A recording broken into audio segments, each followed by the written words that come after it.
Hey everyone, welcome back to the channel. Today we are playing another Diablo 2 Resurrected Challenge run, but this time we're playing as the Rabies Druid. Now, this has been a build I've been wanting to play for quite some time, but I've been a little bit intimidated about it because I feel like I have some PTSD with that Fireclaw build, but we'll see how far we can get this build. Hopefully we can clear the run, but with that, let's jump into it. So to kick things off for the run, I always like to start off with Blood Raven whenever I'm playing a melee build because it's always really nice to get the free archer mercenary for that extra damage. We also did end up finding a rare spear, which helped our damage a little bit here for the early game, but not by much.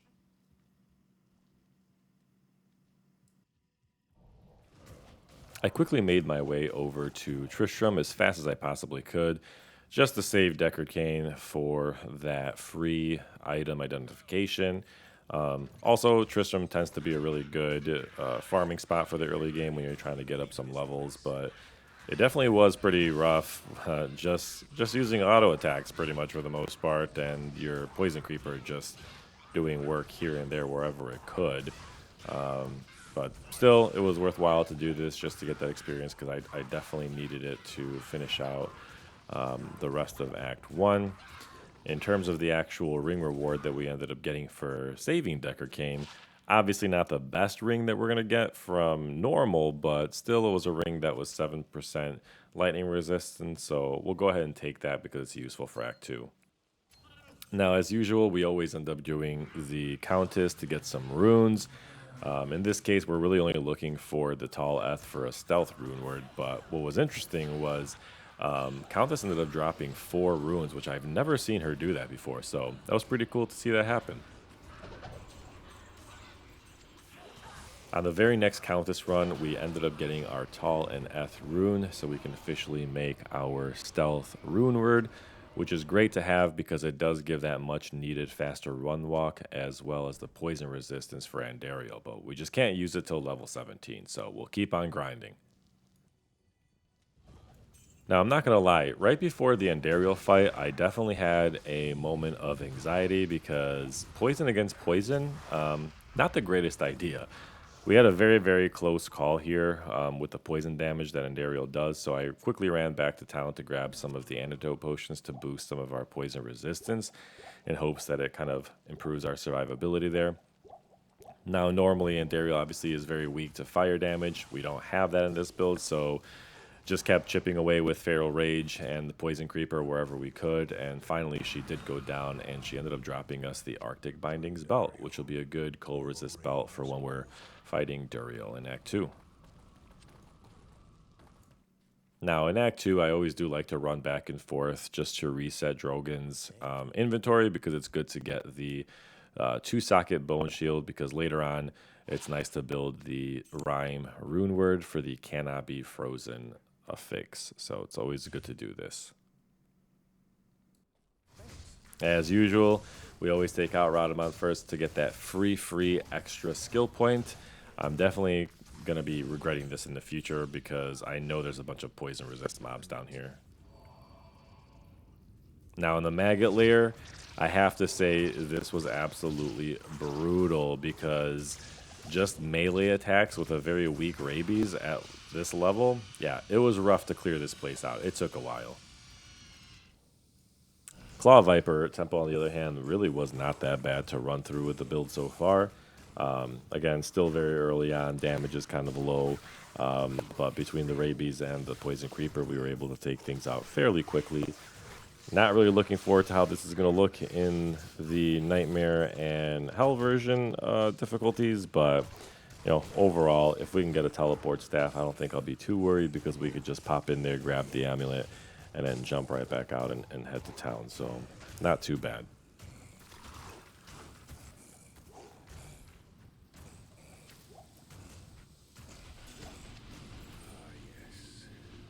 While we were down in the temple, we did find a druid helmet with 1 to lycanthropy and 1 to poison creeper. So boosted some damage and survivability. So good to wear that for now until we find a replacement.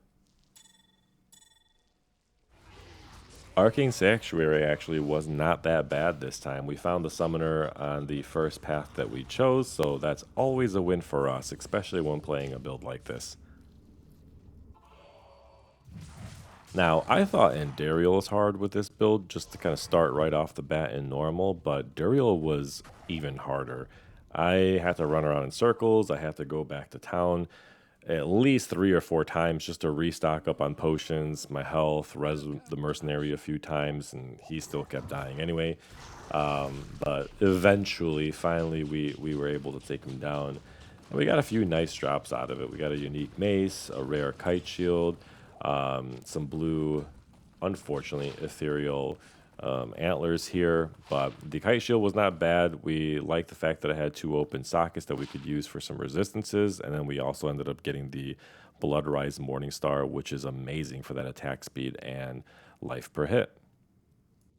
Now, going into Act 3, I was a little bit worried about the mob density in the act, but so far it wasn't too bad, especially in the spider cavern. I really thought Rabies would have an issue kind of taking down the spiders, but it really didn't. I did almost die a little bit, but we made it out alive. Right after the spider cavern, we ended up running over and getting the Gidbin, hoping that we can get a good ring to kind of carry us into late normal, maybe early nightmare. You guys all probably know I have horrible luck, and this time the horrible luck continues. And moving on into the Flayer dungeon to get the next organ for Kaleem, I almost bit the dust immediately when I walked next to that elite mob. So, note to self, I have to be a little bit more careful. I don't want the run to end this early. Picking up the last organ was pretty annoying. I kind of got a little annoyed with searching for a teleport staff, so I gave up and just started walking everywhere. Highly regret that decision, but we eventually got here. Almost died, but organs are done. Considering the difficulty of most of the mobs in Act 3 so far, I was pleasantly surprised to see how easy Trav went down. I really was thinking that the self-healing that they do was going to be, kind of hindering our progress here a little bit, but the fact that we took everything on pretty quickly and efficiently for the most part actually was a pleasant surprise for the run. So hopefully this is a good omen for later on.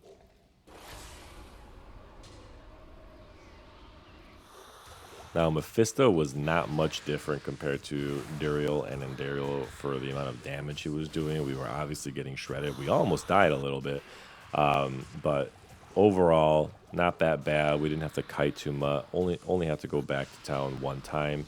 Unfortunately, we didn't really get anything we could use off of him, but he's down and we're off to Act 4.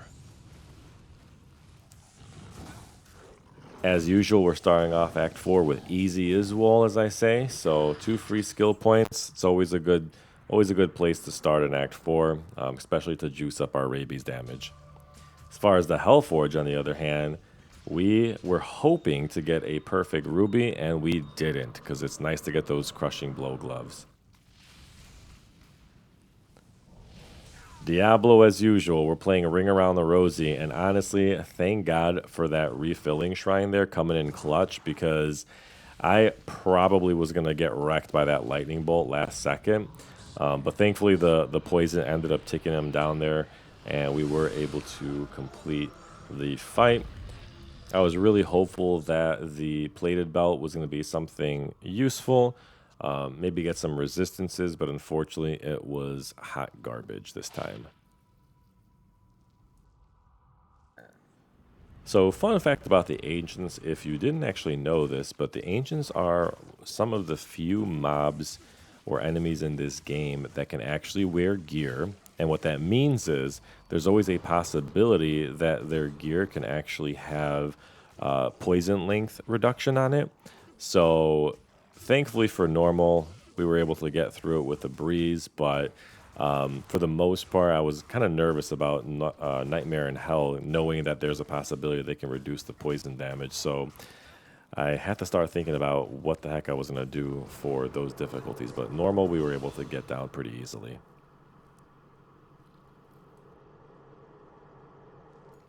Now, I was a little overconfident with the minions of destruction here, thinking that maybe I could take them on, but then realized very quickly that not only is my poison damage not doing anything, but my melee damage wouldn't do anything either.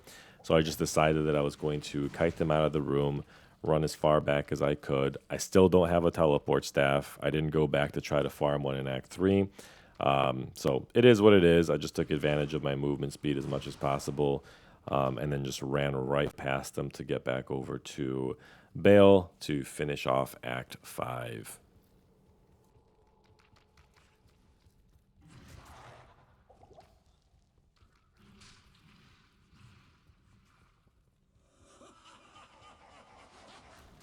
Now, Bale was probably one of the easiest fights that I've had so far from Act bosses in normal during this run. I don't know if it was because of the positioning and I wasn't bouncing all over the place, but it was pretty easy. We did get a bone helm, a unique bone helm that dropped. It's a worm skull, and again, from my understanding with how poison damage works, if I gave this to my mercenary, there's always a potential that the poison damage off the helm would override my rabies damage. So fortunately, we ended up not using it. Now, right after Bell, we ended up doing some terror zones here. This one was in the crypt, and we ended up getting lucky and got an Eratha's helmet. Very, very useful find in regards to getting some lightning and fire resistance for Nightmare, so much needed for our resistances. I decided to do some cow runs in hopes of finding a crystal sword so I can make a spirit, and we got lucky, ended up getting a shale rune, so I got a little excited and almost got myself cornered and almost got wrecked, but thankfully the poison damage kicked in and we were good to go. Within the same run, actually, we ended up taking on the Cow King and got ourselves some Sanders boots, which is amazing because you really love to have that faster run walk as well as that extra attack rating for a build like this. So very nice find to have.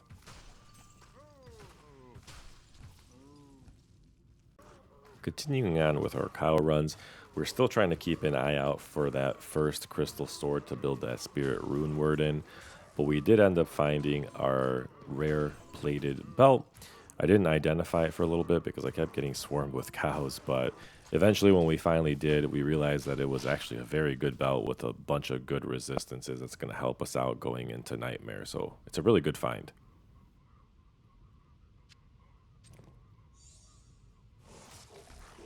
Starting off Nightmare here, trying to save Deckard Cain once again. We are realizing that our damage isn't horrible to start the difficulty, but it's not the best. So, again, I feel like Tristram is a good spot to see if the damage is going to keep up or not, and so far it's doing pretty good.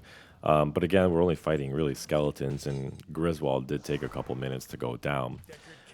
With that being said, though, we saved our buddy Deckard, who decided to take his sweet time to teleport back to town, and the ring that Akara ended up giving us actually ended up being pretty sweet for a change. A bunch of good attack rating and some really good resistances.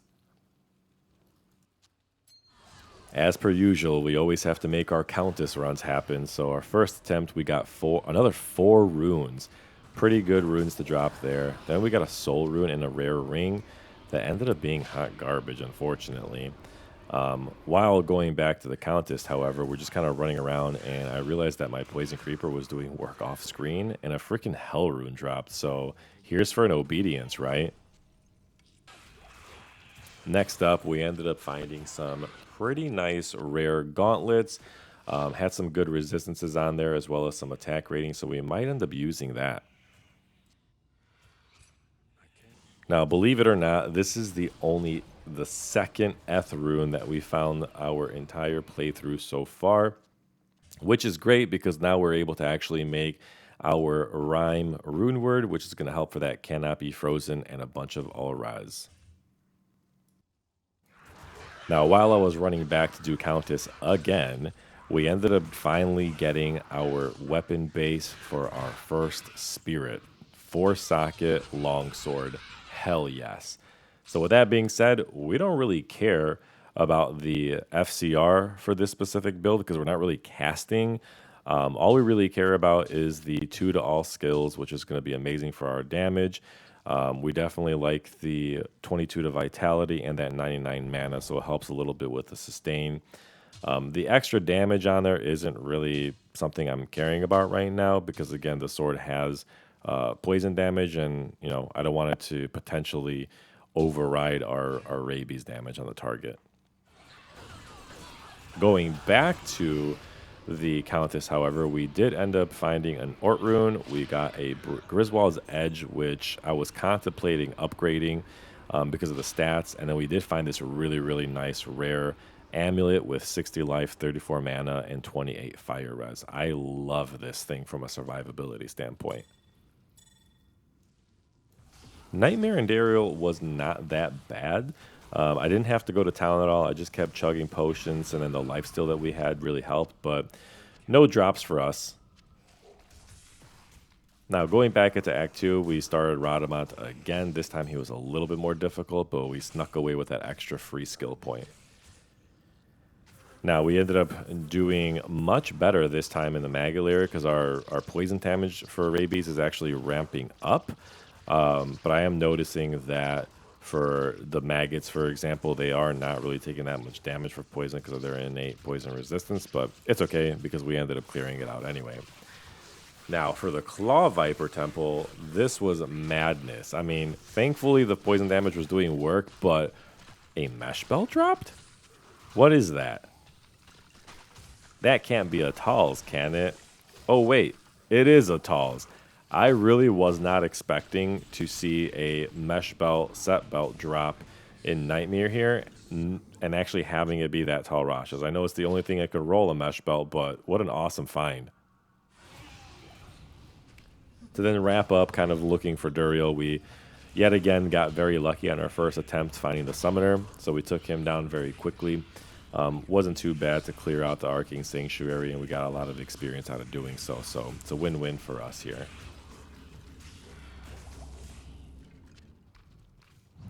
Duriel in Nightmare was just the exact same that it was in Normal. I had to constantly kite him around. The Mercenary kept getting wrecked, even though I was using Thawing Potions for that extra cold resistance, but it was just the physical damage that was wrecking him. So I just kept reapplying poison over and over and over again.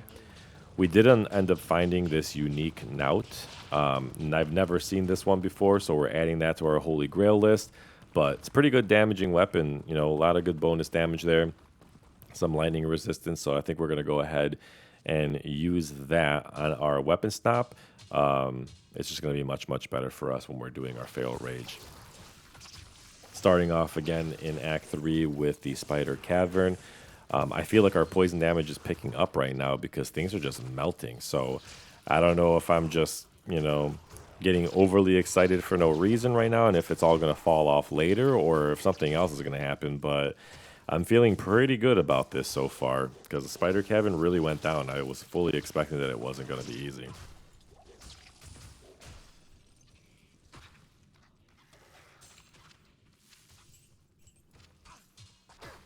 We did end up finding a 4-socket razor bow, again, considering maybe doing a harmony or something like that. We also ended up getting another 111 attack rating Grand Charm, which is going to help us actually hit our targets because we've been missing a lot. But either way, we're here to get the Gidbin, and hopefully we can get another really good, solid ring from the Gidbin itself. Holmes may know something about this unusual blade.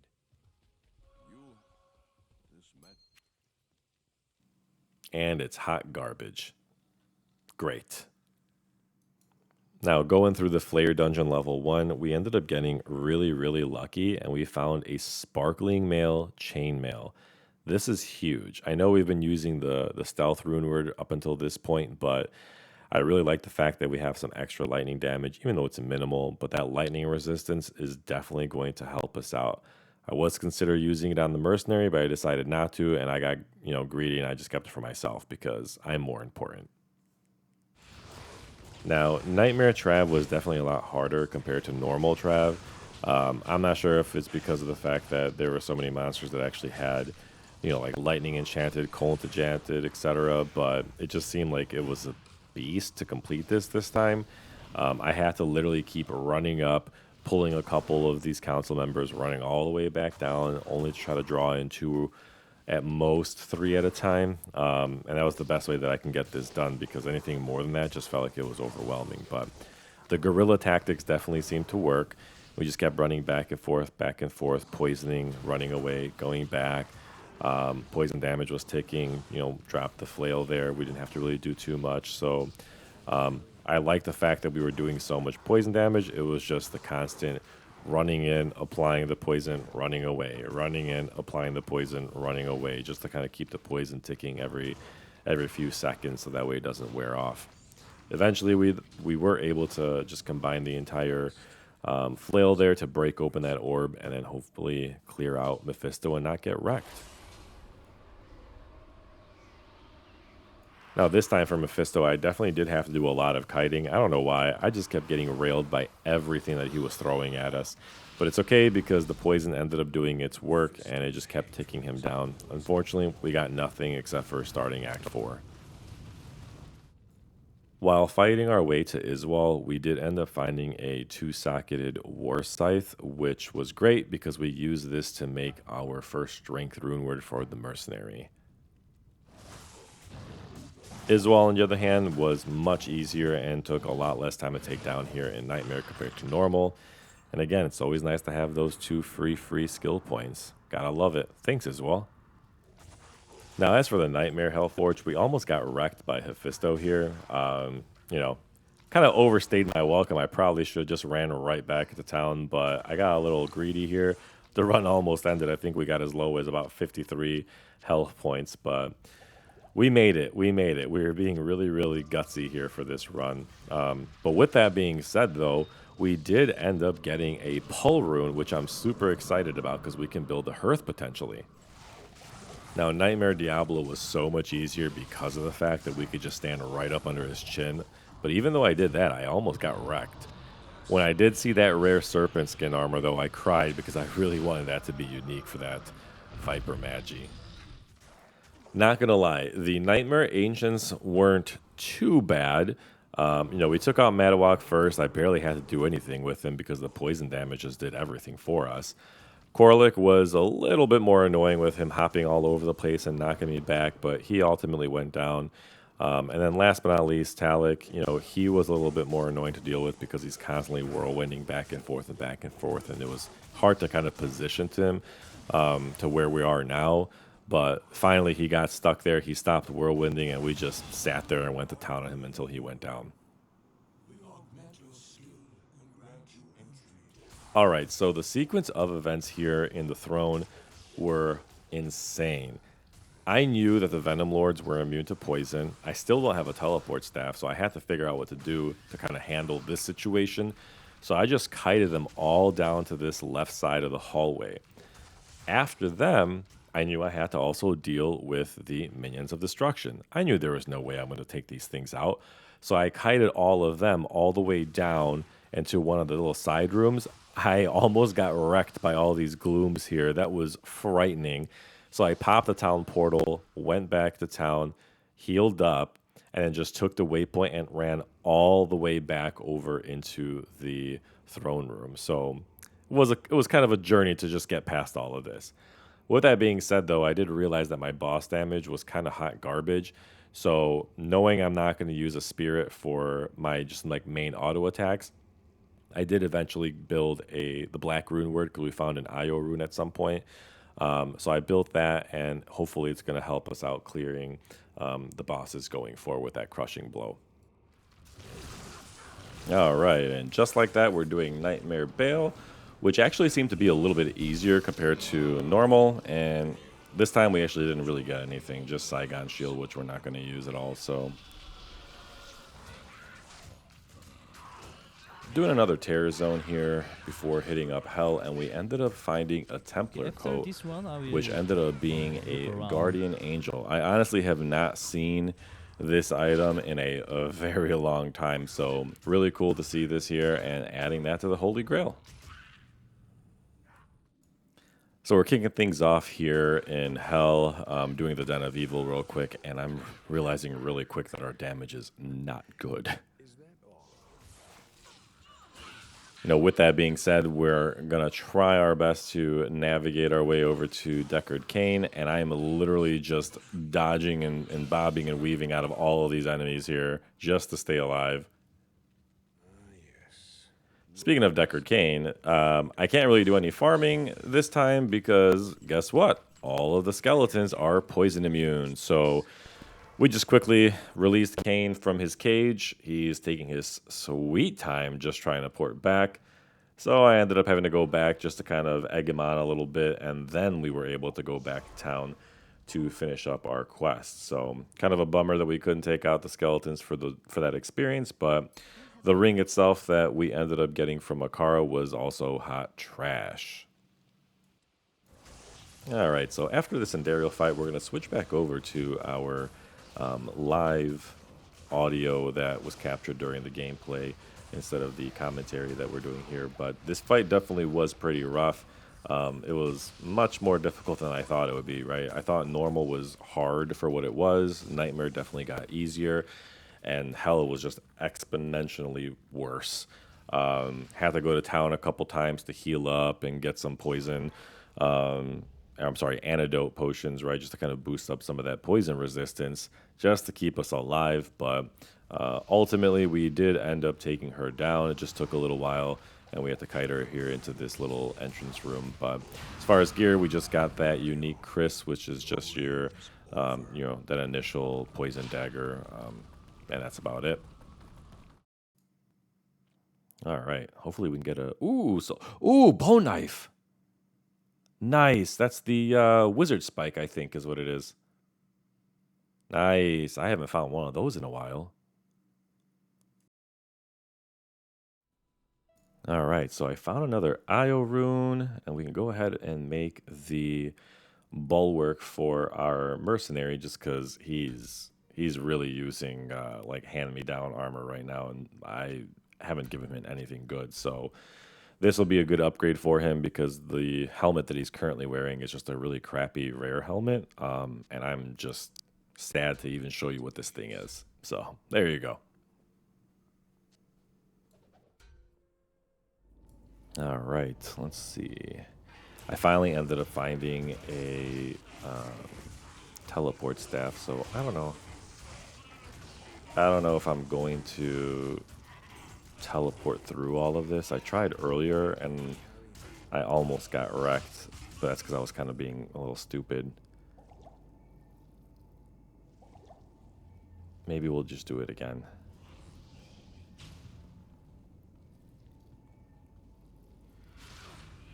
Because these things are taking forever to take down. Even like some of the wraiths sometimes, like they'll get stuck over there and then I try to kite them back, so there you go.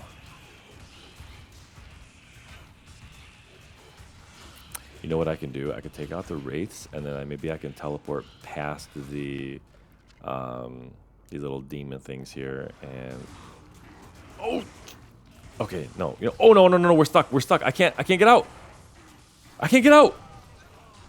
Shit. Damn it. Well,